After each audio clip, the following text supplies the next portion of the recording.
بسم اللہ الرحمن الرحیم نحمدہ ونصلی ونسلم علی رسولہ الکریم وعلی آلہ وصحبہ وازواجہ واہل بیتہ اجمعین، اما بعد۔ نبی کریم صلی اللہ تعالی علیہ وسلم نے ارشاد فرمایا، ایک دفعہ حضرت موسیٰ علیہ السلام نے اپنے رب کی خدمت میں عرض کیا،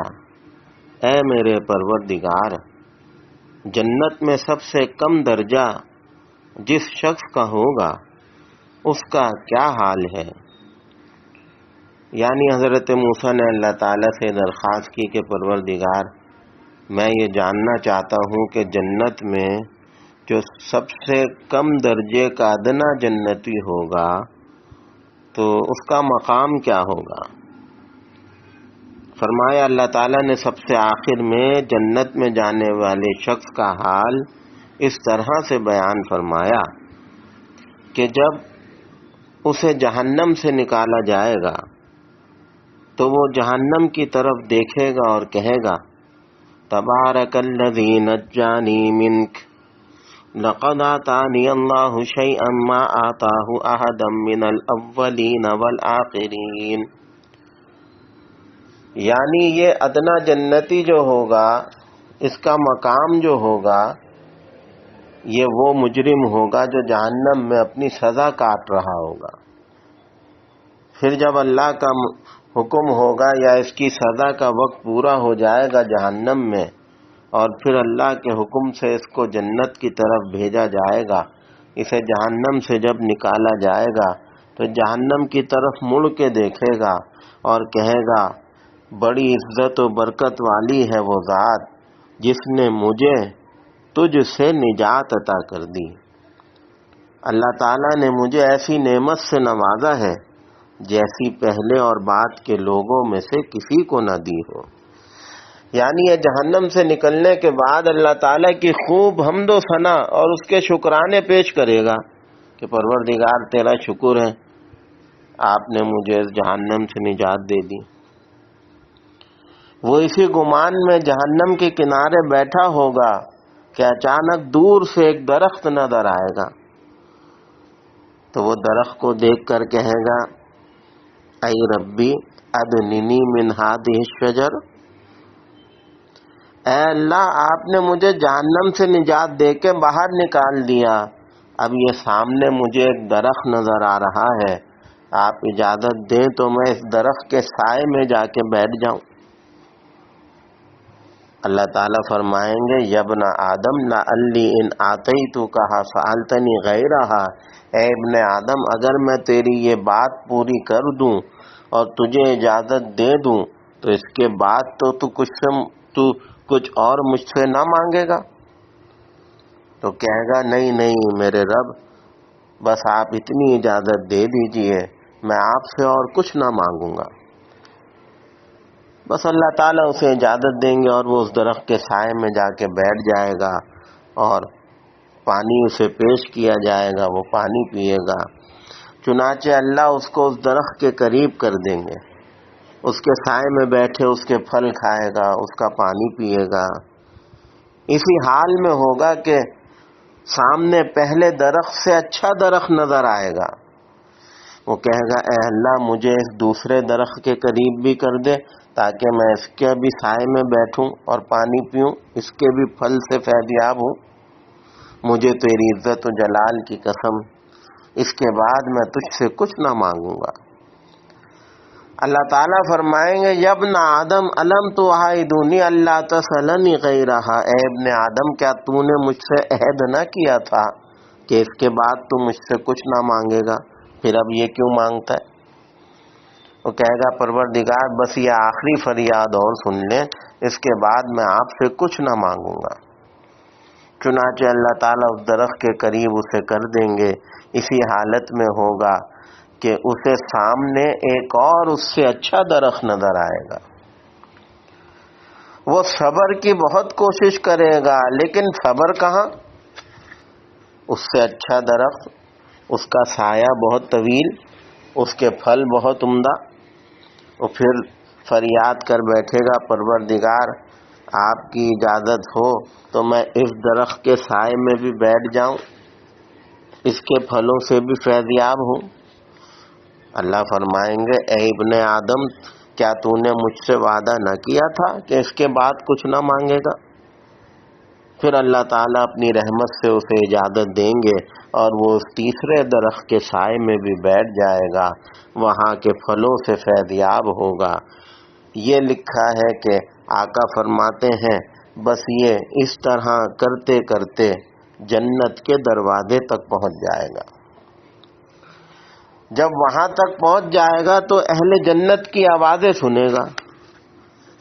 تو اس کو جنت کی نعمتیں، اس کے محلات اور اس کے باغات اس کو بے چین کر دیں گے۔ بالآخر اس سے صبر نہ ہوگا اور پھر وہ اللہ سے کہے گا یا ربی ادخلنیہا، پروردگار آپ نے ایک احسان تو یہ کیا کہ مجھے جہنم سے نکال دیا۔ پھر ایک درخت سے دوسرے درخت، پھر دوسرے سے تیسرے درخت، اور یوں میں درخت بدلتا بدلتا یہاں پہنچ گیا، اب تو سامنے میرے جنت ہے۔ پروردگار کریمی فرما دیجئے، اور اب میرے اور اس جنت میں فاصلہ ہی کیا رہ گیا، مجھے اس کی بھی اجازت دے دیجئے۔ اللہ پاک فرمائیں گے اے ابن آدم اردی کا اوتی کا دنیا و مثلہا معہا، کیا تو اس بات سے راضی ہے کہ دنیا اور اسی کے بقدر میں تجھے مزید نعمت جنت میں عطا کر دوں؟ تو بندہ حیران ہو کے کہے گا یا ربی اتستہزی منی وانت رب العالمین، پروردگار کیا آپ میرا مذاق اڑاتے ہیں، حالانکہ آپ تو سارے جہانوں کے پروردگار ہیں۔ یعنی مطلب یہ ہے کہ جب اللہ تعالیٰ اس سے یہ کہیں گے کہ بھئی ہماری منشا بھی یہی تھی کہ اب تجھے جنت میں داخل کریں، بتا جتنی بڑی دنیا ہے ہم جنت میں تجھے اتنی بڑی جگہ دے دیں،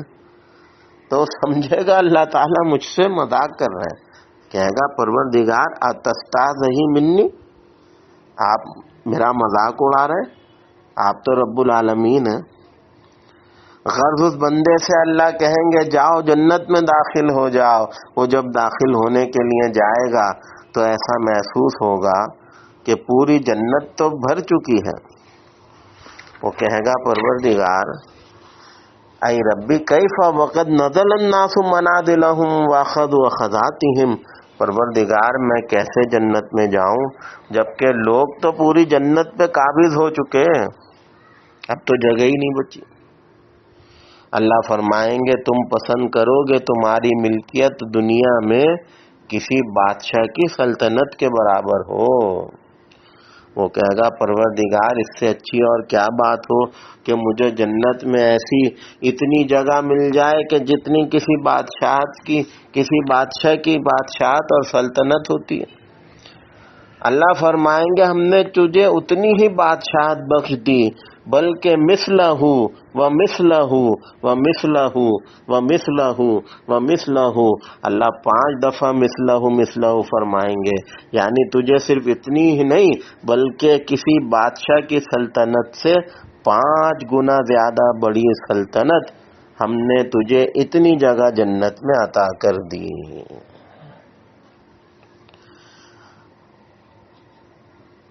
وہ کہے گا میرے رب میں تجھ سے راضی ہو گیا، میں خوش ہو گیا۔ اللہ فرمائیں گے یہ تیرے لیے ہے اور اس سے بھی زیادہ ہے، جو تیرا دل چاہے اور جو تیری آنکھ دیکھے تیری آنکھیں ٹھنڈی ہو جائیں، یہ ساری نعمتیں ہم نے تیرے لیے تیار رکھی ہیں۔ پھر جب وہ جنت میں داخل ہوگا تو وہاں حور عین میں سے اس کی 2 بیویاں اس کا استقبال کریں گی، کہیں گے الحمدللہ الذی احیاک و احیانا لک، تمام تعریفیں اس اللہ کے لیے جس نے تمہیں ہمارے لیے اور ہمیں تمہارے لیے بنایا۔ پھر وہ کہے گا جیسا مجھے ملا ہے پروردگار ویسا کسی کو بھی نہ ملا ہوگا، یعنی وہ یہ سب نعمتیں دیکھ کے کہے گا کہ مجھ جیسا خوش نصیب کون ہو سکتا ہے۔ آقا فرماتے ہیں اللہ تعالیٰ موسیٰ سے فرماتے ہیں کہ یہ ہے سب سے ادنا درجے کا جنتی جسے ہم جنت میں اتنا کچھ عطا فرمائیں گے۔ تو یہ اللہ کی کریمی ہے۔ اللہ تعالیٰ اپنی رحمت سے جب چاہیں گے کسی بھی گناہگار کو جہنم سے نکالیں گے اور پھر اسے جنت میں داخل کریں گے، اور جنت کی نعمتوں میں پھر وہ نعمتیں ہوں گی کہ جو نہ کسی آنکھ نے دیکھی ہوں گی، نہ کسی کان نے سنی ہوں گی۔ اللہ تعالی ہم سب کا خاتمہ ایمان پہ فرمائے اور ہمیں جنت الفردوس کا داخلہ نصیب فرمائے۔